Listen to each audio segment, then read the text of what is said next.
Já parou para pensar que a segurança e o conforto do seu cotidiano talvez não sejam obra do acaso, mas resultado de séculos de tradições, leis e hábitos que vieram antes de nós?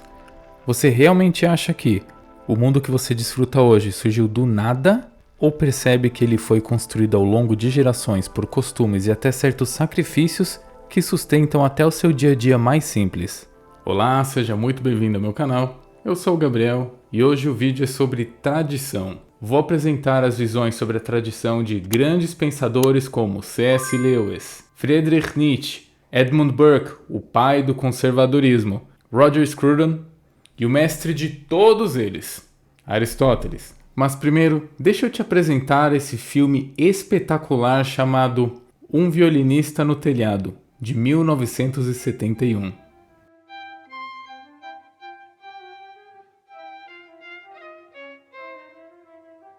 A fiddler on the roof. Sounds crazy, no? But here, in our little village of Anatevka, you might say every one of us is a fiddler on the roof. Essa história se passa na cidade fictícia de Anatevka, na região da Ucrânia, no Império Russo, na época da Rússia czarista, em meados de 1905. A história trata de uma família humilde judia que mora em uma vila judia e que busca seguir as tradições judaicas. Esse filme, ele é um musical, então ele já começa com Tevye, o pai da família, cantando sobre tradição.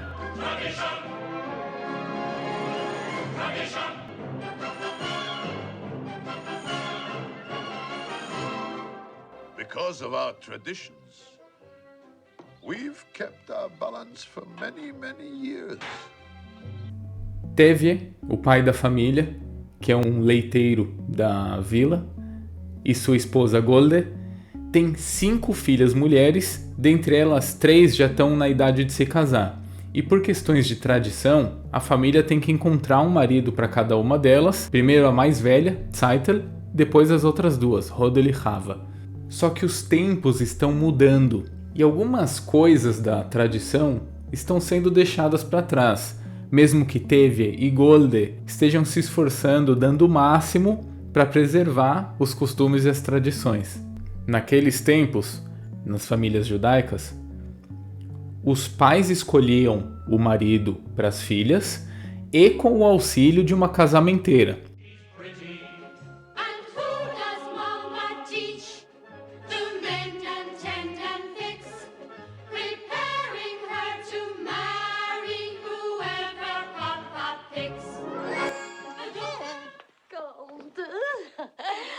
Such news for you, and not every day in the week news, once in a lifetime news. Such diamonds, such jewels.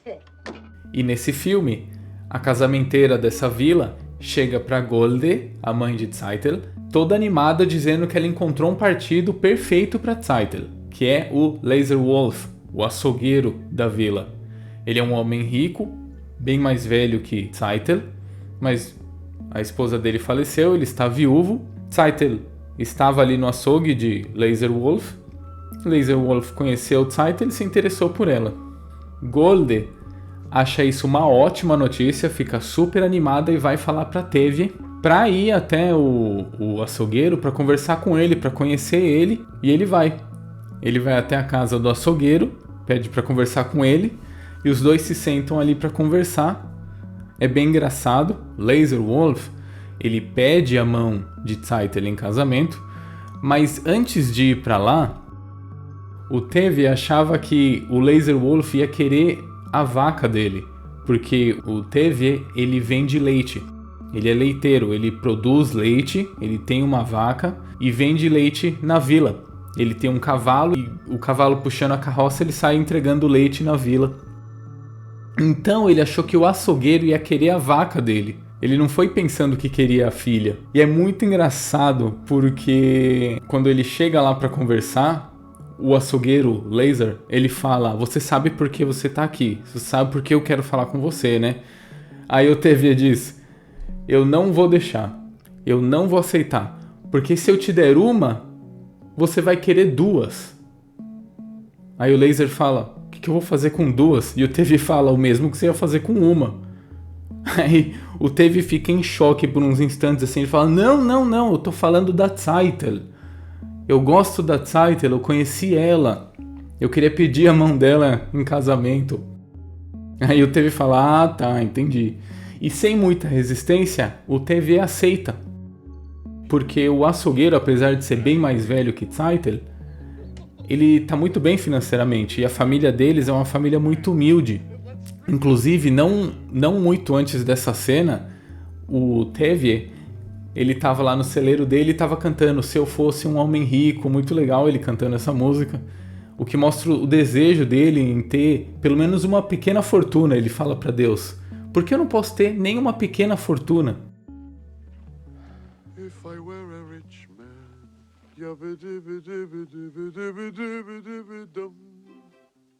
all day long I biddy-biddy-bum. If I were a wealthy man, I wouldn't have to work hard. As if to say, here lives a wealthy man.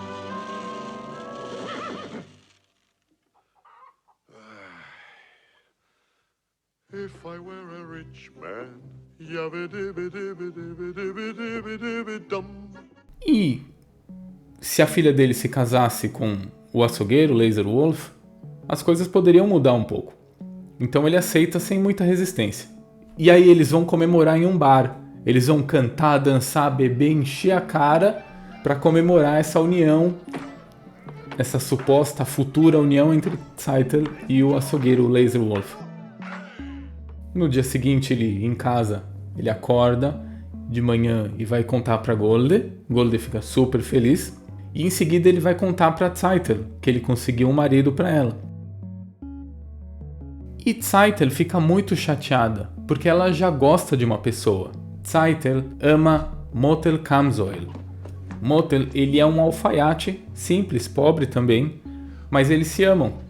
E ela chora, ela fala pro pai, não pai, eu já tenho alguém que eu gosto, já tenho alguém que eu amo. Nesse momento chega o Motel Kamzoil e implora, por favor, deixa eu me casar com a sua filha, eu prometo que eu vou trabalhar, que eu vou me esforçar. Eu tô juntando dinheiro, eu vou comprar uma máquina de costura, que para aquela época era uma inovação absurda a máquina de costura. Os alfaiates, em sua grande maioria, costuravam tudo à mão. Ele ficou implorando, por favor, eu juro, eu vou me esforçar. Inclusive, eles falam, a gente já fez juramento de amor entre nós dois. Por favor, deixa a gente ficar junto. O Tevi fica em choque com a situação. Ele resiste bastante até, mas ele cede. A forma com que Tevi vai contar para Golde que Zeitel não vai mais se casar com o açougueiro é muito bom, é hilário. Ele inventa que ele teve um pesadelo com a noiva falecida de Laser Wolf, que ela levanta do túmulo e vai assombrar ele e diz que quem se casar com Laser Wolf, morar na casa dela, usar as joias dela, vai ser amaldiçoado para sempre, ela e sua família inteira. Então a Golde realmente acredita nisso, fica com medo também e ela aceita que Zeitel não se case com Laser Wolf. E esse sonho é retratado com um musical super legal, muito bom. Cara, essa parte é muito boa mesmo, é muito engraçado, é muito bem feito. Então aí está o primeiro rompimento com a tradição. Ou seja, é importante para os judeus que os pais escolham o marido da filha e que de preferência seja alguém com uma boa qualidade de vida. Então aí já tem o primeiro rompimento. A filha escolheu com quem ia casar. Mas até aí tudo bem, porque houve o pedido de casamento. O alfaiate Motel Kamzoil, ele pediu a mão de Zeitel para Tevi. Então houve uma formalidade, houve sim a continuação do rito, digamos assim. Só não foi com auxílio da casamenteira e não teve total apoio dos pais. Mas no final os dois ficam juntos e tudo bem. Em seguida vem a vez de Hodel conhecer seu futuro marido. E Hodel conhece Perchik, que é um rapaz que veio de Kiev, ele era um estudante e ele estava procurando começar a vida dele como professor fora da capital, onde ele estudou. Ele conhece Tevye enquanto Tevye está distribuindo leite no centro da vila, e Perchik se apresenta como alguém que não gosta muito das tradições, ele é alguém que acredita que as tradições atrapalham, que não permitem que a sociedade avance, mas até aí não incomodou muito as pessoas. Inclusive ele se apresentou para Tevye, disse que queria dar aulas, e ele falou: tenho 5 filhas lá em casa, que tal eu te dar abrigo, comida, e em troca você ensina minhas filhas? Ele aceitou, e em poucos dias Hodel se apaixona por ele se apaixona por Hodel, e ele passa um tempo morando com eles até que ele tem que voltar para Kiev, porque ele tem, digamos que, uma agenda política em Kiev. Dá para notar que ele faz parte daquela juventude comunista que fazia agitações políticas e eram reprimidos. Ele, antes de ir para Kiev, ele pede a mão de Hodel em casamento. Só que aí há um rompimento maior do que no caso de Zeitel. Por quê? Eles não pedem para Tevye, eles avisam Tevye que vão se casar. Inclusive eles falam isso no filme: nós não estamos pedindo que você aceite o nosso casamento, nós estamos pedindo a sua bênção, mas nós vamos nos casar. But Tevye, we are not asking for your permission, only for your blessing. We are going to get married. Well, you're not asking for my permission? Pra Tevye, isso é uma afronta muito grande, porque ele começa a pensar: eu como pai não tô valendo nada? Mas ele pensou na felicidade da filha e, com muita resistência, ele aceitou o casamento dos dois e deu a bênção que eles estavam pedindo. No fim, Perchik, que é o rapaz, ele vai para Kiev, participa de uma manifestação política e é preso. E ele vai parar lá numa prisão na Sibéria. Bem feito. Mas, da prisão da Sibéria, ele manda uma carta para Hodel pedindo para que ela se mude para a Sibéria, para que eles fiquem juntos assim que ele sair da cadeia. E acredite se quiser, ela aceita. Ela pega um trem e vai embora para a Sibéria, doendo muito no coração dos pais. E um pouco antes disso, falando de tradição, mostra o casamento da Zeitel. Bem tradicional. Os judeus dançando, o casamento judaico ele é muito alegre, ele é cheio de danças, discursos, bastante comida, e mostra o casamento deles, e com algum rompimento de tradição. O casamento da Zeitel foi um pouco antes do Perchik pedir a mão de Hodel em casamento, e no meio da dança, o Perchik chama a Hodel para dançar, sem ser casado com ela, e no judaísmo isso é gravíssimo. Um homem não pode encostar numa mulher sem ser casado com ela. No judaísmo bem tradicional, não pode encostar, não pode ter contato físico. E ele pega na mão da Hodel e vai dançar junto com todo mundo. E isso gera um choque cultural ali. Todo mundo fica em choque e eles falam: Tevye, você tem que fazer alguma coisa. O rapaz ali tá dançando com a sua filha. Ele fala: eu tô vendo que ele tá dançando com a minha filha. E eu vou dançar com a minha mulher, ele fala. Ele pega na mão da mulher dele e vai dançar. Ele aceitou esse rompimento com a tradição. Difícil para ele, mas ele aceitou. E no fim da festa, mostra um pogrom. Pogrom era na época da Rússia czarista, quando as autoridades agrediam judeus, quebravam tudo, agrediam, faziam o possível para que os judeus quisessem sair. Era uma forma de expulsão indireta. Então tá lá o casamento, tá todo mundo feliz e de repente chegam soldados ou alguma milícia enviada pelo imperador, pelo czar, chegam, quebram tudo no casamento, na festa, tacam fogo e vão embora. É para dar um choque nos judeus, para que eles queiram sair de lá.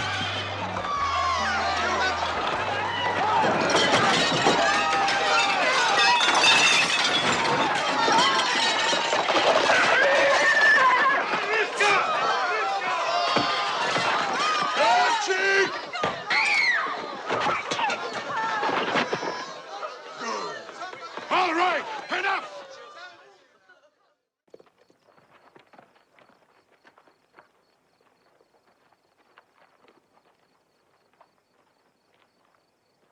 Orders are orders. Understand?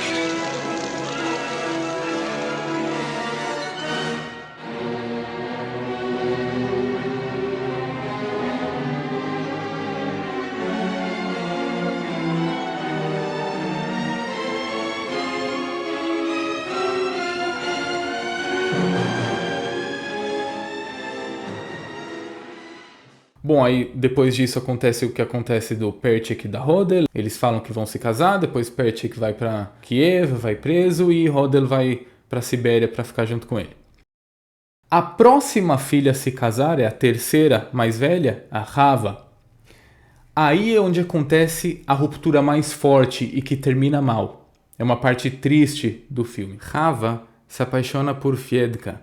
Fiedka é um garoto bom, trabalhador, ambicioso, mas ele não é judeu, ele é um goi. Para os judeus, o não-judeu, quem está fora da religião, é um goi.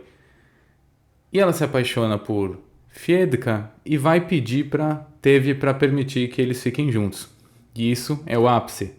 Aí realmente Tevye não aceita de jeito nenhum, porque aceitar isso seria não só romper com as tradições básicas, as tradições pessoais deles e da vila onde eles vivem, e romper com a fé. Ele diz, eu vou abrir mão da minha fé, a fé do meu povo, de jeito nenhum. Ele não aceita. Então ele rompe com sua filha. Ela vai embora, no fim ele diz, eu quero que você fique longe dele, você me entendeu? Ela diz, sim, entendi, mas no fim ela vai embora, fica com Fiedka, se casa com ele, e Tevye vai e diz para Golde que Rava já não existe mais para eles. Para Tevye, um homem de fé, tudo tem limites. Ele aceitou romper com as tradições por Tzeitel, um pouco mais por Hodel, e já por Rava e o que ela estava pedindo, se casar com um não-judeu, já era demais. Tudo tem limites. Então Tevye, que é um homem de fé, está sempre conversando com Deus. Você nota que sempre quando tem uma situação difícil, ele olha para cima e conversa com Deus como se Deus estivesse ali a 2-3 metros dele de distância, olhando olho no olho. Ele conversa com Deus, ele sabe que Deus está ouvindo. Ele não entende as coisas que acontecem com ele, mas ele sabe que Deus está ouvindo, ele é um homem de fé, e para ele a fé dele está em primeiro lugar. Talvez a fé judaica e suas tradições façam com que o povo judeu seja um povo pré-diluviano que existe há mais de 4.000 anos preservando suas tradições. Talvez. E agora, um ponto interessante para se comentar, que reflete nos dias de hoje, que são tempos de muita confusão. A esquerda, claro, mas não só a brasileira, a esquerda internacional, a esquerda no mundo todo, está trabalhando noite e dia para fazer com que as pessoas deixem de acreditar em Deus, a força criadora do universo, presente no absoluto espaço, antes da existência do tempo e da matéria, e abandonarem as tradições, ou seja, tudo que deu certo no passar do tempo, e abraçar a mudança radical sem qualquer discernimento. Resultado: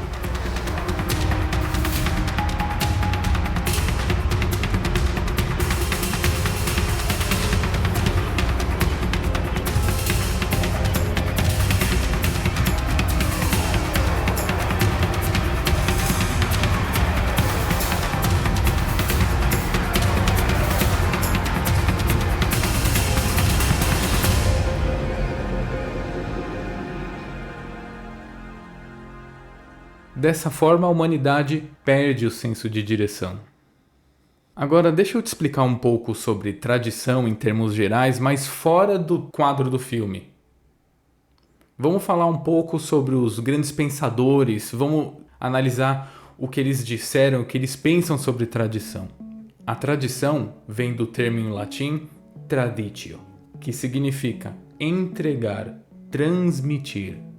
É o que uma geração passa para outra. Valores, costumes, estruturas de pensamento. Tradição é a transmissão do essencial. C.S. Lewis, um dos meus escritores favoritos, inclusive escritor de Crônicas de Nárnia e Além do Mundo Silencioso, ele usa o termo sabedoria antiga e critica o chamado chronological snobbery, preconceito cronológico. Para ele, o ser humano moderno falha em acreditar que, por estar no tempo presente, ele sabe mais do que quem estava no passado. Segundo C.S. Lewis, o homem moderno comete o erro de acreditar que o novo é melhor e o antigo é inferior. Ele dizia que para julgar o passado, nós temos que pensar: aquele costume foi realmente refutado ou nós temos um costume novo porque esse costume novo está na moda? Um exemplo muito legal e que aparece no filme é a questão realmente do casamento. No filme eles vão casar a Zeitel, querem casar também em seguida a Rodel e a Rava, e eles têm que passar por toda uma tradição de conversar com a casamenteira, a família escolher, mas antes, no tempo deles, tem um momento em que Tevye canta uma música muito bonita para Golde, que chama Do You Love Me? Você Me Ama?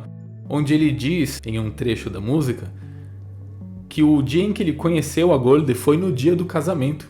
The first time I met you was on our wedding day. I was scared. I was shy. I was nervous. So was I.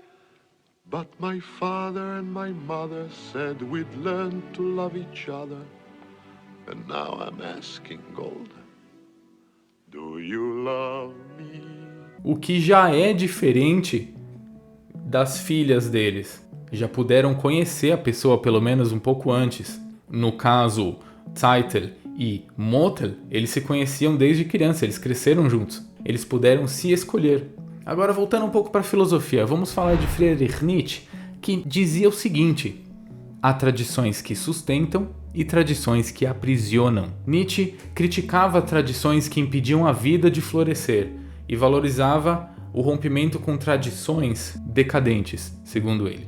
Já Edmund Burke, o pai do conservadorismo moderno, defendia que a tradição é o acúmulo de conhecimento entre as gerações. Para ele, as mudanças devem ser graduais e o termo tradição não significa ficar estático, e sim avançar com prudência. Destruir o passado abruptamente gera caos.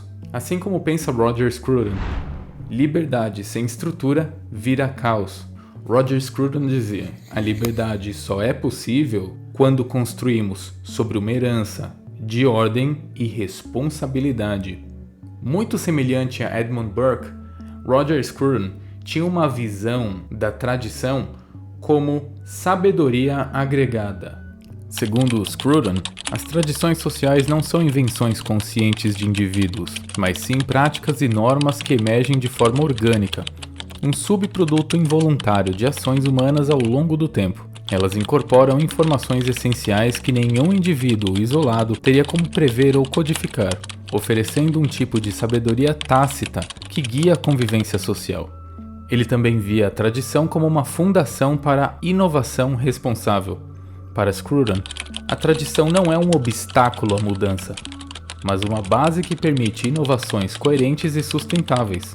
Novidades podem ser incorporadas desde que como acréscimos cautelosos a um corpo já existente de práticas amadurecidas. E para finalizar a nossa análise filosófica, ninguém melhor do que o mestre dos mestres, Aristóteles. Deve-se confiar nas coisas que perduram por muito tempo. Aristóteles em Retórica, livro 2. Aristóteles argumenta que aquilo que passou por gerações e sobreviveu ao teste do tempo carrega uma sabedoria implícita. Em assuntos políticos devemos preferir as leis e instituições estabelecidas, pois foram formadas pela experiência de muitas gerações. Aristóteles em Política, livro 2. Aqui Aristóteles fundamenta a tradição como resultado da experimentação longa da humanidade. Eu acho que eu já te dei bastante material para analisar, pensar, filosofar por si só. Se você assistiu até aqui, muito obrigado. Eu peço que você deixe seu like e se inscreva no canal, pois tem muito conteúdo para ver e vamos falar sobre filmes, séries e livros que tenham conteúdo bom o suficiente para te transformar num homem virtuoso, um real homem de bem. Muito obrigado e até a próxima.